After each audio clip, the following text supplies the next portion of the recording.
Enfield Historic Society's meeting.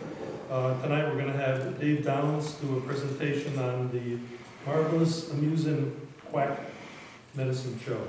So enjoy the show. Oh, thank you. Now, can everyone hear me all right? Is this too loud? All right. I'll get this over here.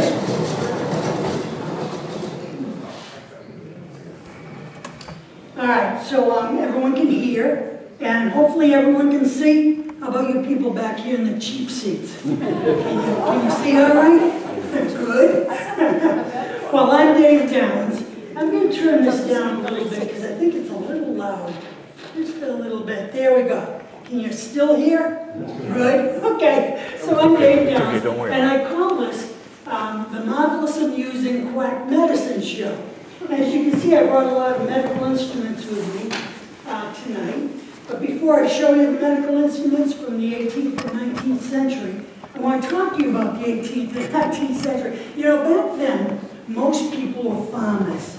And so they were self-sufficient. They grew their own food, they made their own clothes. Oh, I forgot the poor camera guy. He's going like this, you know, as I'm walking around. That's okay. You're probably used to someone behind a podium, aren't you? No, I got adjusted.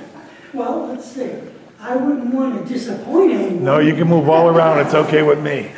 I'll just zoom it back. Around, so keep going there. Keep going. So anyways, most people are farmers. They grew their own food. They made their own clothes, their own soap, their own candles. Why, they could even predict the weather themselves using a cow. Who here can predict the weather using a cow? They lay down. How do you do it? They lay down. All right, when a cow's lying down, we know rain. it's probably going to rain, right? Now, don't tell anyone, but if a cow's lying down and it's wet, it probably already rained. And if some cows are standing and some are lying down, we can expect scattered showers. I'm only teasing. Well, it wasn't any different with medicine. They were self-sufficient with medicine also. And it was a woman in the house that did most of the doctoring. If you think about it, that's what happens today, right? It was your mother that took care of you most of the time when you got sick. And you ladies here probably took care of your children and all that. And you only go to see the doctor as a last resort. It was the same way back then. So the women, a lot of them would make their own medicines. So they grow herbs at the side of the house. They might dry the herbs, mix them up in the mortar and pestle and make teas out of them or whatever. Now, I brought some herbs with me tonight with names I thought all of you would be familiar with. This right here, this is dandelion. Did you know that dandelions did not come from North America originally? Did you know that? The first colonists brought them with them. Look at those guys over there. Curse those pilgrims! Well, anyways, so this is the root of the dandelion, and they made coffee from the root of the dandelion. They could also take the leaves and dry them and make a tea, or they could eat the leaves. Who here has eaten leaves from the dandelions? All right, so a lot more than normal. Usually we get 2 or 3 people, but are there a lot of dandelions down this way? I come from closer up to the Providence area. But anyway, okay, so now there's a yellow flower. So the yellow flower, you can make a dye for your clothes, possibly for a vest or whatever, or you could make dandelion wine. Who here has had dandelion wine? Who here has made dandelion wine? A couple, all right. So, you know, the colonists, they even had a way of taking the roots of the dandelion, placing them down into the root cellar, and then they could get them to sprout in the middle of the winter. So they'd end up getting green leaves to eat in the middle of the winter, which was kind of ingenious. Well, this right here is dill, and dill would have been used for babies and young children that had gas. You make a tea from it. This is catnip right here. Now catnip was for people who had nightmares at night or who couldn't sleep. And you know, I do these programs all over the place. And one woman came up to me about 3 years ago and she said, you know, when I was a little girl, my grandmother used to make catnip tea. And every time that I got sick and I saw her coming towards me with that catnip tea, I got nightmares. I guess it didn't taste so good. And this right here, this is sassafras. Now sassafras was a cure-all. It was great for heart problems and rheumatism, you name it, it would cure it, supposedly. It was so popular, it was the second largest export from the colonies for a while, the first being tobacco. Now I'm talking about herbs, because there are other, you know, wood, fish, there are other exports, but when it came to herbs, this was the second largest export. Now, we call it sassafras, but this comes from the bark of the root of the sassafras plant. And so we call it today root beer. And that's where that came from, root beer. Well, if a woman was lucky enough, she might have one of these self-help medical books at home. During the 18th century, every man his own doctor. That was one of the most popular ones during the 18th century. During the 19th century, a dime family physician was very popular. You know, and because this is a historical society, I don't usually mention this when I do the programs, but back in the 18th century, they didn't have copyright laws like we have today. And so what they do is, if you were a printer and you had enough type to print up a book, and you saw a book that was selling well, you could just copy it and sell it. Well, that's what Ben Franklin did with this book. It had been around for a couple of decades. He just reprinted it, put his name on it, and sold it. One thing that was really great about these is that you could look up, and if you could diagnose what you thought was wrong with a person, you just look it up in the book, and it would give you the cure. So let's say that somebody in your family had a sore throat. So you might look up sore throat and might say, ride a horse for 20 minutes a day. Or eat light foods. Or bleed 10 ounces. And if the person wasn't better in a couple of days, bleed 10 more ounces. Now, what's bleeding? Well, during the 18th and 19th century, for centuries before, people believed in the 4 humors. Those are 4 liquids. They're in your body: blood, phlegm, yellow, and black bile. And they felt that these liquids should be balanced. So if you had too much of one or not enough of another, that would cause a nervousness. Now, nervousness back then meant sickness. So you might have a nervous head or a nervous stomach. And that's where that came from. Doesn't mean that you're scared, it means you're sick. So anyways, they bleed you. Now, I have a fleam here for bleeding. This particular one has 3 different size blades on it. I'm going to walk around and show you a little bit closer so people can see. This was used for punctures, you know, to puncture or a puncture wound. It was not made for incisions. And they could bleed you most anywhere, but the most popular places were your ankle, your wrist, and your jugular vein. And what I'm going to do is I'm going to show this to the people at home, sitting on the couch, and we'll get the old focus off. How's that, huh? Get the old focus off there. So anyways, that's what they used that for. Now, you know, they used to have surgeon barbers.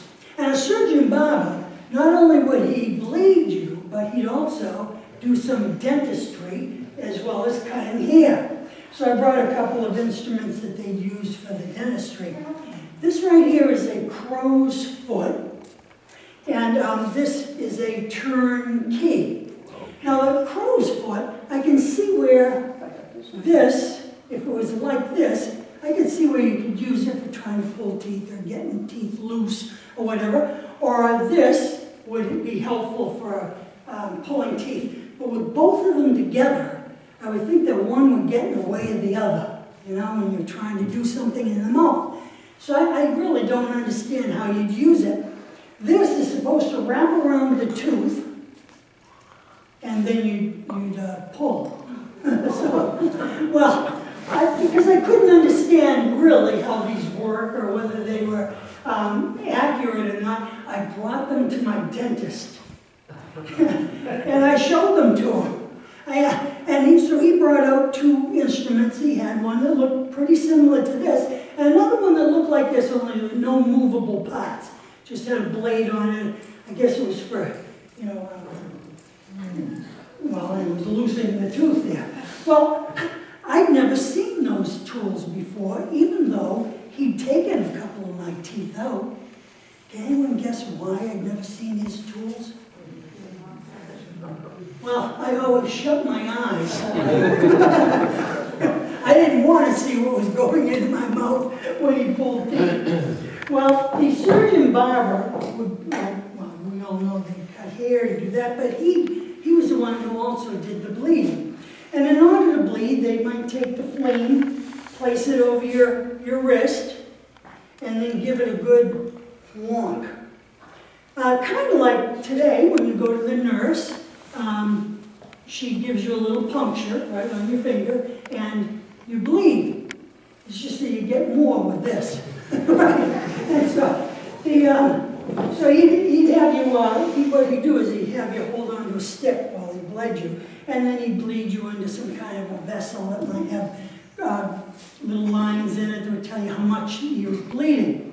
Now, I don't know how many of you have heard about the barber pole, and supposedly how the barber pole represents the stick that someone would hold onto when they got bled, and the white is supposed to represent bandages, and the red is supposed to represent blood. I don't know how true that is, but I do know that in 1510, the surgeons got together. They had a union back then. So they got together, and they got the Parliament to pass a law that said that the surgeon barbers could not do any bleeding. And that law lasted for about 40 years. But then the Parliament had to reverse the law. Can anyone guess why? Yes? They didn't get enough people to do blood letting. That's a good answer. He says that they couldn't get enough people to do the bloodletting. It's very close. No one could afford the surgeon, but the surgeon barber didn't cost as much, so that's why they reversed it. Well, at any rate, another form of bleeding was to use cups. So during the Roman days, they used brass cups or bamboo cups. By the 18th century, they could blow glass, and down at the end of the tube there, so it looked something like this. And by the 19th century, they could mold the glass, so it looked like that. So what they did for cupping was, let's say you had an infection, they'd heat up the cup, place it over the infection, and as it cooled off, it would help to draw out the pus.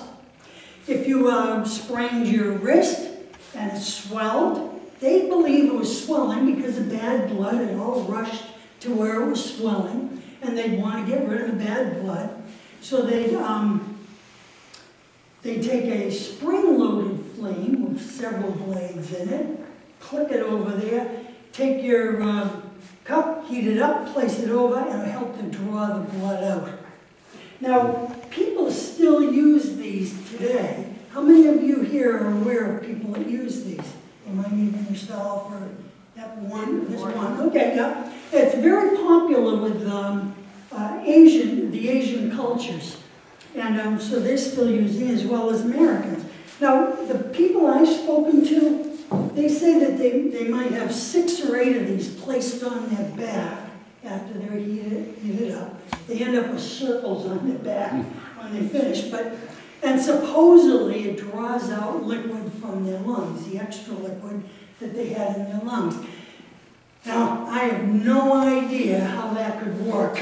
I don't know. But I guess the way to look at it is, if it works for the person, great, right?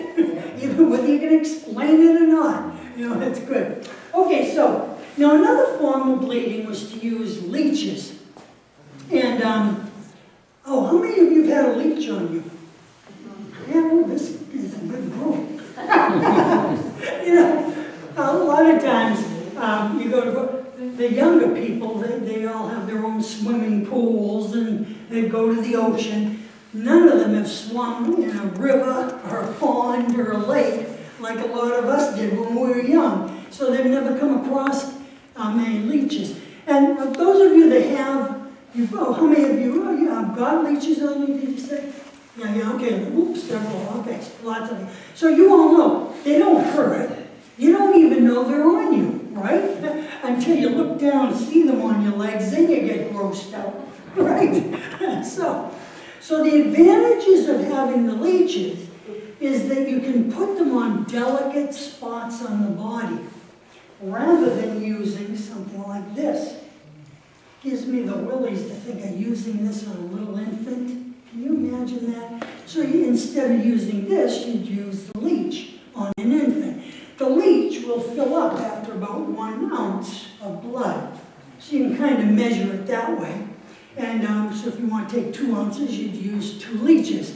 So let's say that you had a black eye.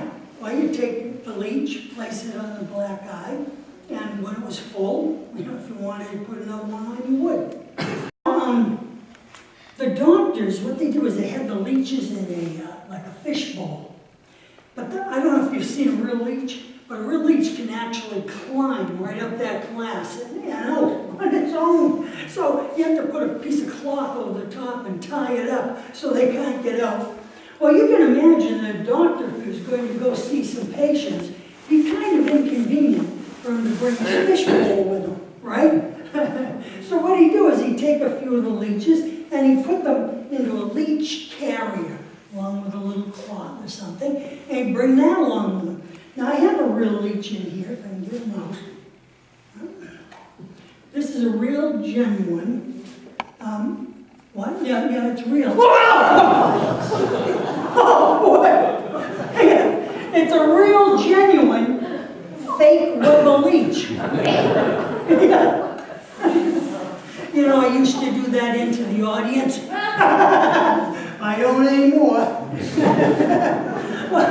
Well, during the 18th and 19th century, people did not take showers like we do today. In fact, they probably didn't even get to take a bath during the winter.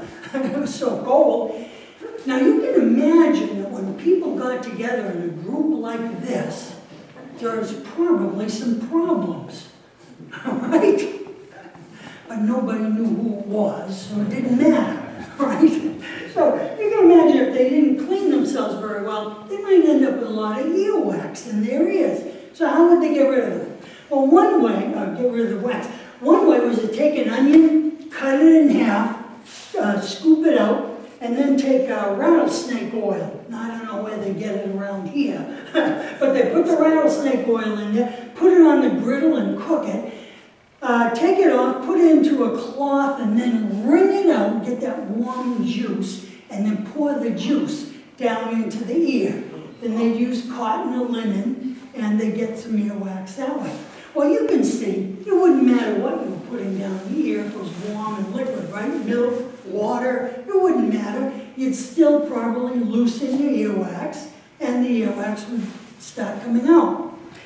But if that didn't work, you could always use an ear candle.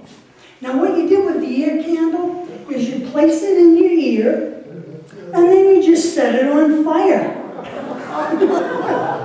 Now, I did a lot of programs up at the Witch House up in Salem, Massachusetts for a few years, and a fellow came up to me and said he used one, and he burned his couch. You have to have a second person when you do this, and you should have a barrier there, like a pie plate, because you don't want to burn your hair. It's kind of dangerous that way. Now, when I bought this, the lady told me, oh, well, you just put it in, you set it on fire, and it sets up a convection current that's so fast that it just pulls the earwax out of your ear. Well, that doesn't sound right to me. But you speak to people that use these, it really works for them. How many of you have used these or known someone who uses them?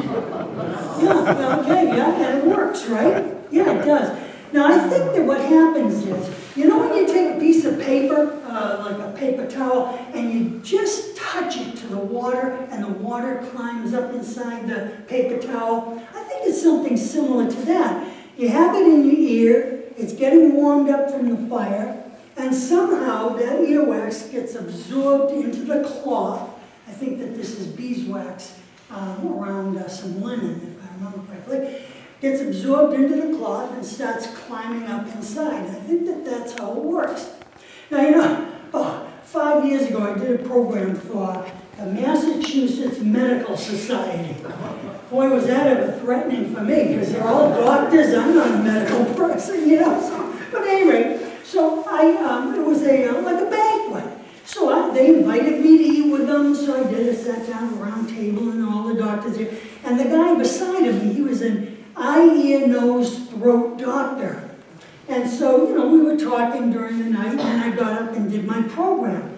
Well, when I showed this, he was so familiar with me, he just piped up and said, I have a patient that uses one of those. And another doctor said, well, does it work? And he said, I guess not. The patient came to see me.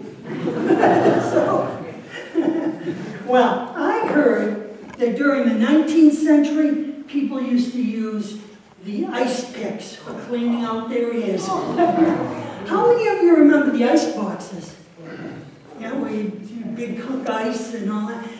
We had one at a summer cottage when I was growing up. So I remember the iceman bringing in a big hunk of ice, and if it didn't fit in, he'd have to chop off a few little pieces and then get it in and put the other little pieces in there.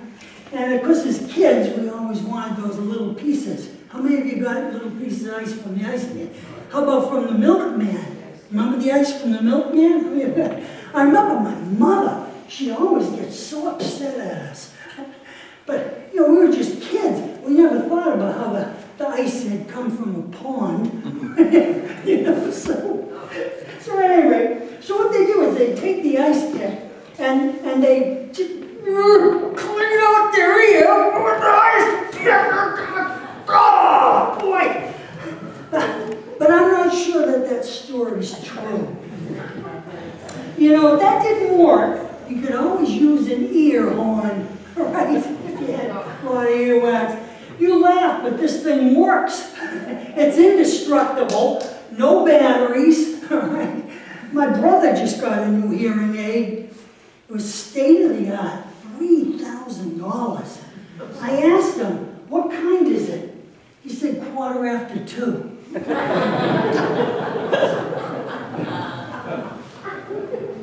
Now, if you're constipated, no, you put the laxative in here, you take it orally. You take it orally. It looks like a neti pot, doesn't it? Yeah. It's an invalid cup or an infant cup is what they call it. It also looks like you could use it for Thanksgiving, right? Yeah. But anyway, you put some laxative in there and take it that way.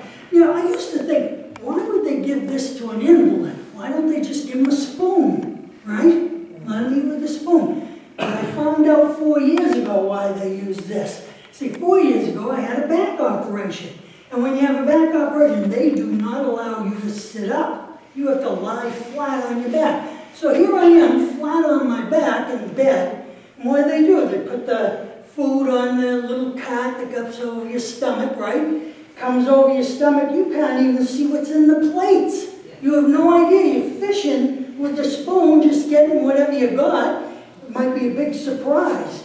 And then you bring it down to your mouth, it dumps all over you. But this would be pretty convenient. So here it is. If you want some, you just take it, right?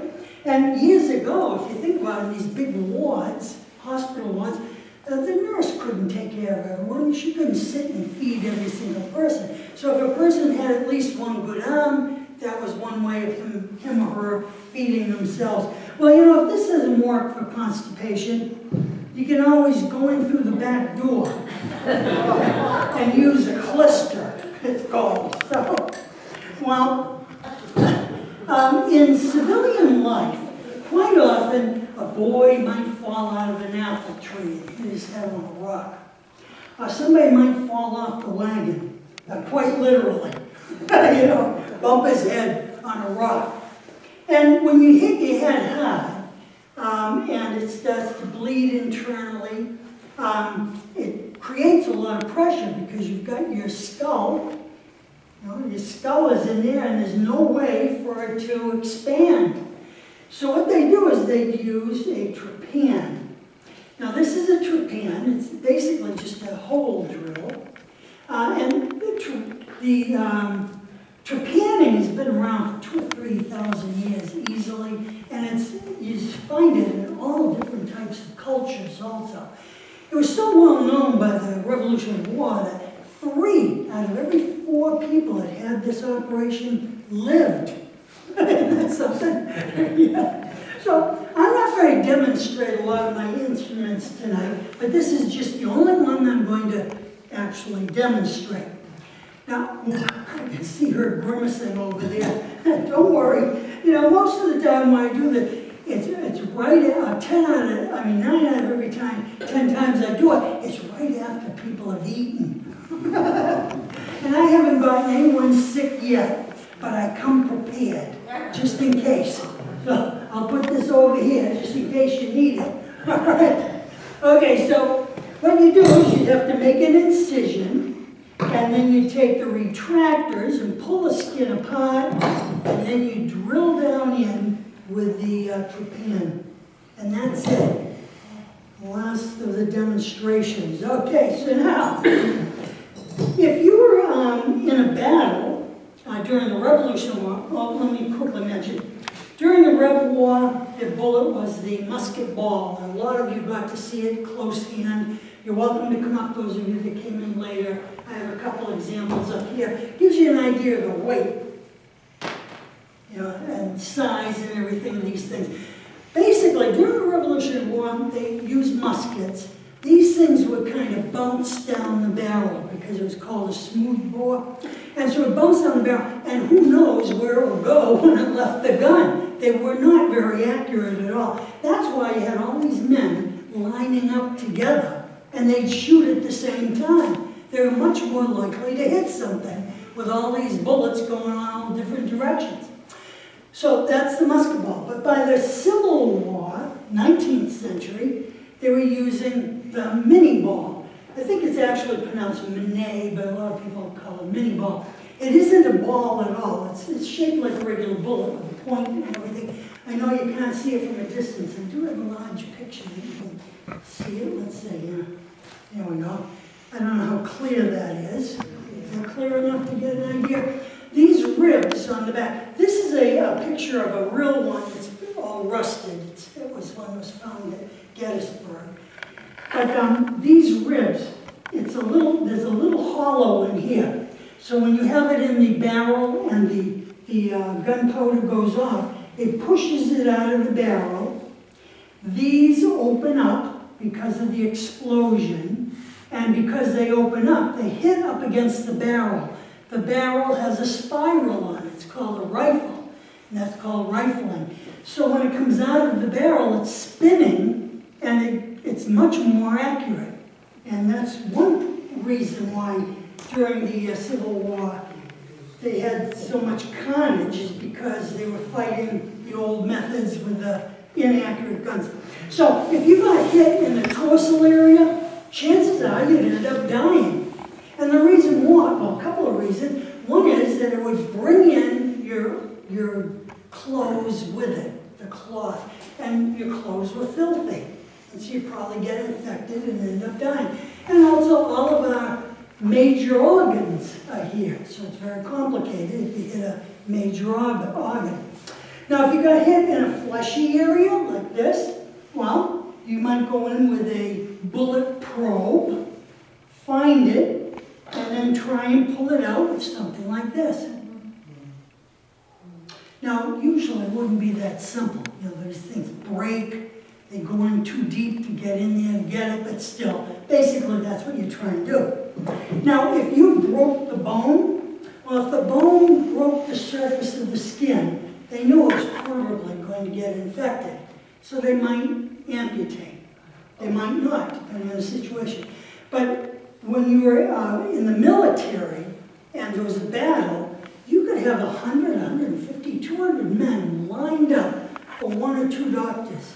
Some of those doctors, particularly in the Civil War, I know, they worked for more than 24 hours at a time, just helping one person after the next. So, even though they could set a leg or set an arm, it might take 20 minutes, maybe 30 minutes. The alternative to that was to cut the leg or arm off. It would only take 3 minutes, 5 minutes, and then you could go on to the next patient. And the percentages weren't that far apart, you know, as far as how well the chances were that you'd live, whether you had the arm cut off or whether you got it infected. So, let's see. What they use for amputations, this is a capital saw, and this is a capital knife. Now, their saws came in all different shapes and sizes. This particular one is called a pistol grip saw because it looks like a pistol grip. But the reason that they came in all sizes, shapes, and everything is because they did not make them in factories. So what would happen, particularly in the Revolutionary War, they had 3,600 physicians, surgeons during the Revolutionary War. Only 300 of them had gone to college. The other 3,300 had started off as apprentices. So as little boys, they might have learned to run errands for the doctor, maybe mix up the medicines for the doctor, and eventually they'd start using the medical instruments over here. Once they got ready to go out on their own practice, their mentor would just write them a letter to the effect that he felt that they were ready to go out on their own practice. Well, if your mentor was retiring, great, you could buy his tools, right? His medical instruments. But if your mentor was not retiring, what would you do for medical instruments? You couldn't buy them in a catalog or buy them in a store. So you have to go to a tinsmith or a blacksmith and show him what you wanted and have him make them for you. And so that's why you have all the different shapes and sizes and everything else, because they're made from different artisans. Here's another saw. This one would have been used for fingers, toes, that sort of thing. Let's see.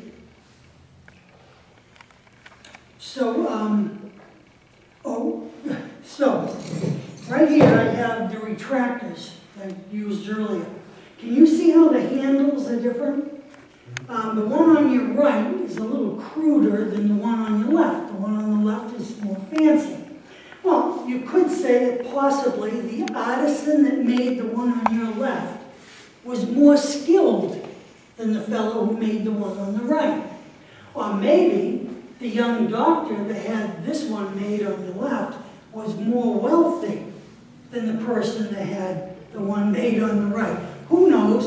But it's a good example. It's the same tool, it does the same thing, but they look a lot different. And they have handles made out of bone and shell, or wouldn't be shell for this, but different materials. But by the 1870s, they knew more about germs, so they started to sterilize medical equipment. And that's when they came out with metal handles. So if you find if you find wooden handles or something other than metal on the medical instruments, you know you have something pretty old, probably the 1870s or before, probably before that.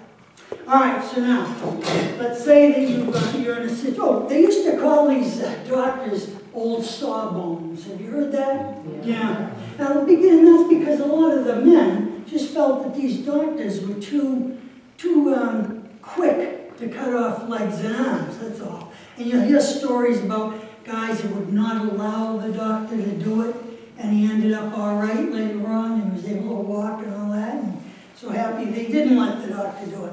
Well anyways, during the Revolutionary War, they couldn't put you to sleep. So what they do is they give you laudanum. Now laudanum was part wine, part opium, and it would sedate you. Then they'd have 4 guys hold you down, and they'd go to town on you. But during the Civil War, they had ether and chloroform. How many of you remember the ether? You remember that? And that's something, you never forget the smell, do you? I can kind of bring it up in my head right now, if I want to, yeah. Because I remember having it when I was a kid. But anyway, this stuff was, discovered sometime in the early 19th century. But in the 1840s, that's when ether was first used in Massachusetts, up at the Mass General Hospital. So Dr. Morton supposedly was the first one to use it during the operation.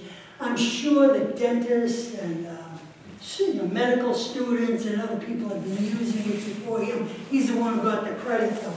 So, let's say you're going to put someone to sleep, so you can amputate something. You might take some chloroform, pour it down into a device like this. You can see it's full of cotton. So the liquid would go into the cotton, and then the patient would breathe in there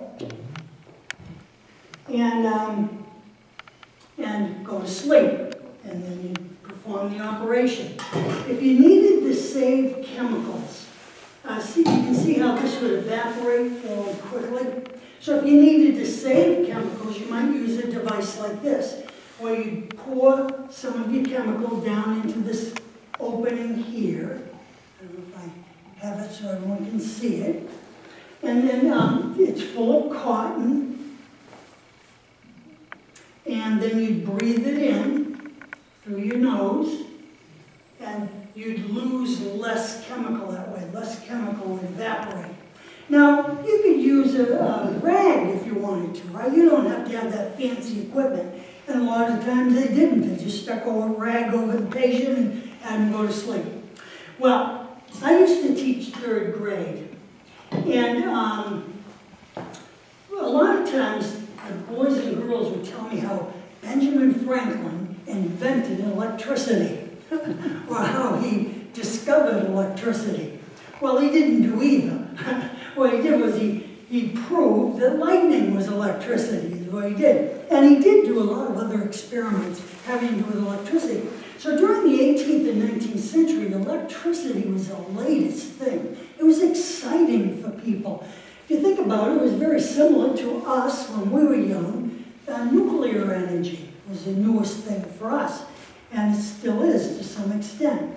So people came up with theories. They realized that if you took a frog, you could get the leg to move even though the frog was dead if you used electricity.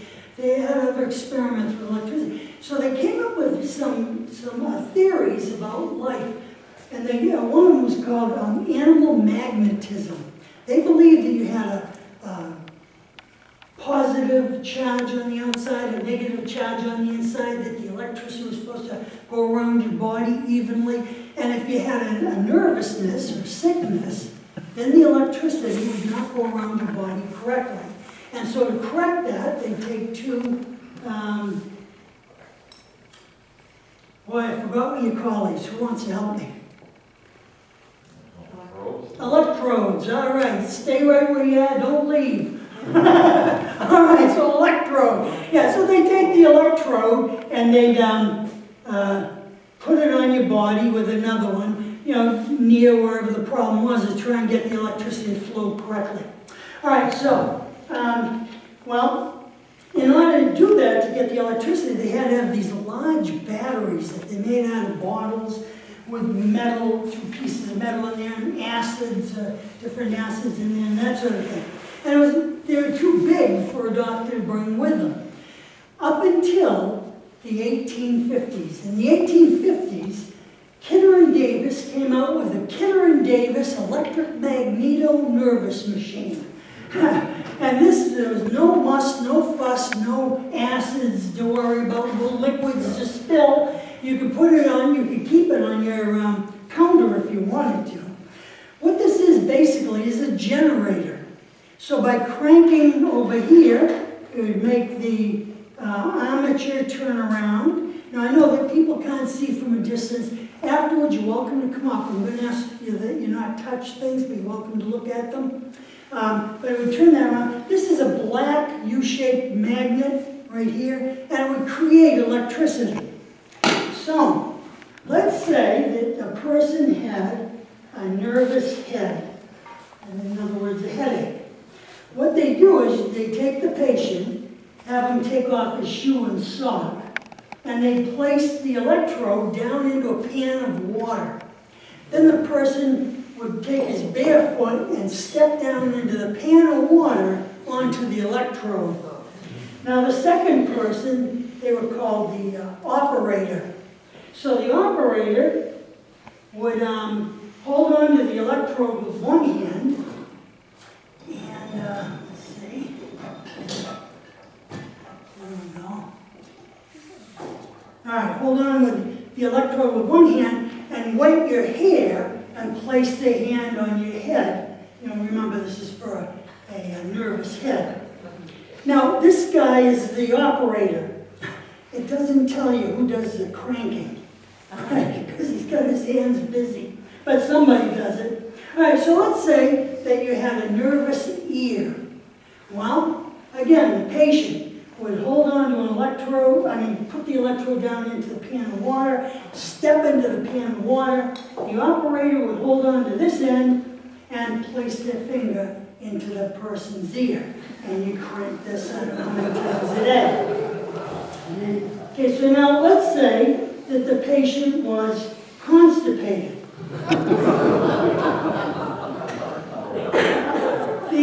The operator would hold on to the electrode and place the palm of the hand on the small of the back of the patient. The patient would take this electrode and move it up and down over his or her intestines. And they were supposed to give the patient as much electricity as they could bear. Now the instructions for that says, the effect of this mode of application is sometimes instantaneous.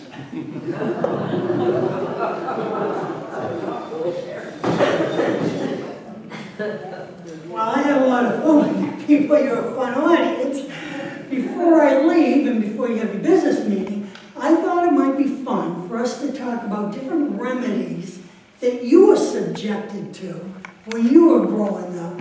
And I'll just to prime the stories here. I've spoken to 2 different women who happen to have gone to one-room schoolhouses, separate towns and everything.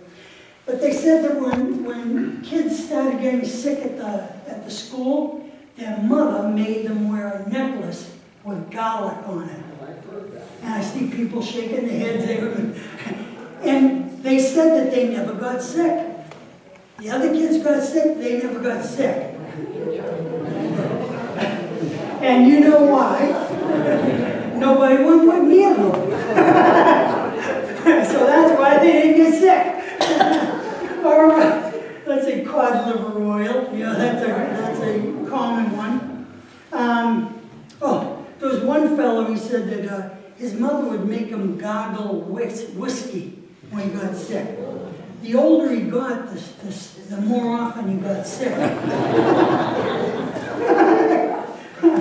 And let's see, let's say I can't see through these glasses. They're a prescription from 12, 15 years ago, and they're distant, they're not reading, so that's why it's hard for me to see what I have here. One fellow, he said that for his earaches, his mother would take a towel, put it over his ear, and then take an iron and put the iron on the towel. So she wouldn't burn his ear, but it would heat up the towel, and that would help his hearing. There was another fellow that said his grandmother would take a drag on a cigarette and blow the smoke into his ear. Let's see. Yeah. I can't see what that one is.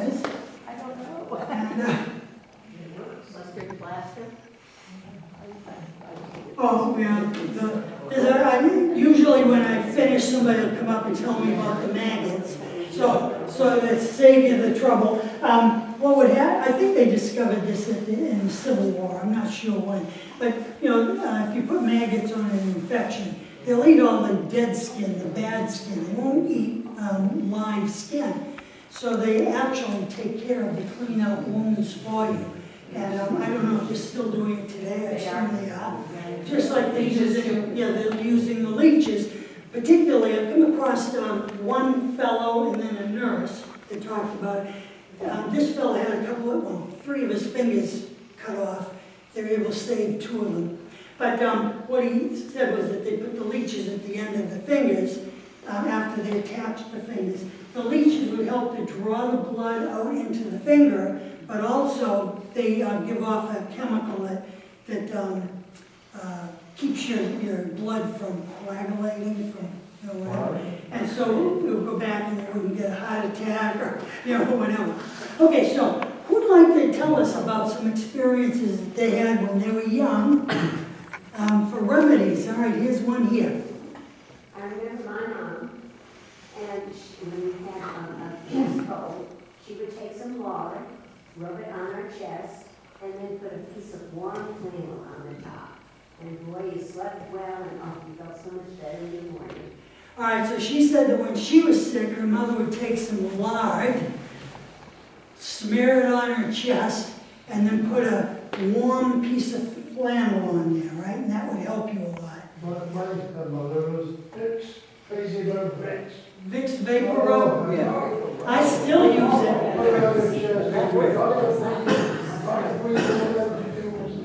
Yeah. How many of you still use the Vicks? Yeah, I do. It's great. It really does work a lot better than these other medicines. Okay, somebody else. Somebody else want to share with us. Okay, here's one. Anytime somebody got sick in my family, first with cold or flu, you get an enema. Oh, gee. Now, was that on school days? Any day. Yes, some mothers would try to, I forget what the term was for when you got sick on a school day. But anyway, I love the poem. I don't know if you've heard the poem where the kid talks about all these ailments that he has, and he doesn't feel that he can go to school. And his mother says, oh, that's too bad. You can stay in bed. Too bad it's Saturday. Somebody else want to share? Okay. Did you ever hear of the bamble? No, I haven't. And what is that? In my early days, our family had 2 little containers. One of them, we referred to it as the bamble. It was a pink salve type. And we used that on any sores at all. And the other item was brown powder. And I could only think it looked like powdered tobacco that you would put to your nose and get you to sneeze and clean your nose out that way. Oh, wow. I wonder if it was some form of pepper or something. I'm not sure what that consisted of, but at home I think we still have those 2 containers. I took them from the old homestead. Oh, wow. The other thing that in this, we think of modern medicine, but I served my military time in Korea. And I had a real bad tooth. Out in the field, they had a foot-operated drill machine that was working on me. Oh, wow. Did you all hear that? So he was in Korea and he had a bad tooth. They had a foot-operated drill that they used on his tooth. He also mentioned some powder that his mother would put on under his nose to make him sneeze and clean out his nose.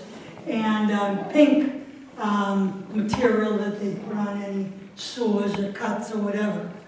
Yeah. Somebody else? Yes. And every day before we went to school, we all had to have a teaspoon of cod liver oil.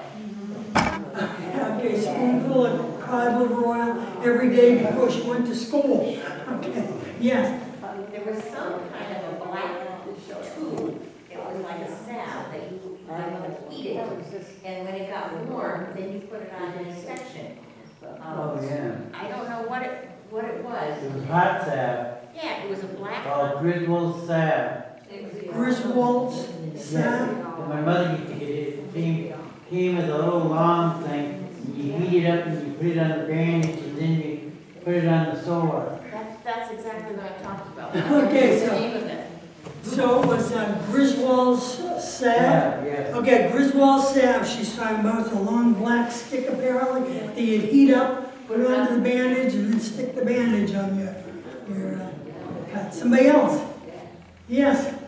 My father worked in a big well, and one of his supervisors was a really nice gentleman who would always help him out with anything. And anytime we would get, sick and have chest cold or anything, he very nicely helped out. We lived in T-Ville, he lived in Hazardville Village, and he would come in and bring some salve that was made out of skunk oil. And if you thought things was bad, rub it on your chest. Try the skunk oil back. Did it work? It made you want to get well. For those of you that couldn't hear, and sometimes people at home can't hear with the video, she said there was a fellow that was real nice for the family, and when the kids got sick, he'd bring over his skunk oil. But they'd use it like you would Vicks on your chest to smell. And she says that, did you say that would help you to keep from getting sick? Sure did. At least you didn't say you were sick. Yeah, at least you didn't say you were sick, yeah. Unless you just had to. All right, anybody else? One more, yeah? Another good remedy that Mom used to use if we were sick, castor oil. Okay, castor oil, yes, someone mentioned that. The other thing is, Oh, no, they didn't cod liver oil, I'm sorry, yeah, castor oil. Yeah. when we would get a sty, my mother used to use a tea bag and put the tea bag on her eye, and that would help to take the swelling down from the sty. Okay, so she's talking about an eye sty, okay, so a sty in the eye, and they take a tea bag, place the tea bag over it to help absorb things. Somebody else? Use flaxseed oil, flaxseed poultice, heat it up or boil this, boil this up. Okay, flaxseed poultice that they use for boils, is what he said. Well, look, I had a lot of fun with you. I hope you had fun too. I think you're going to be having your business meeting now? All right, so I'll pull my things out of your way. Good night. Thank you.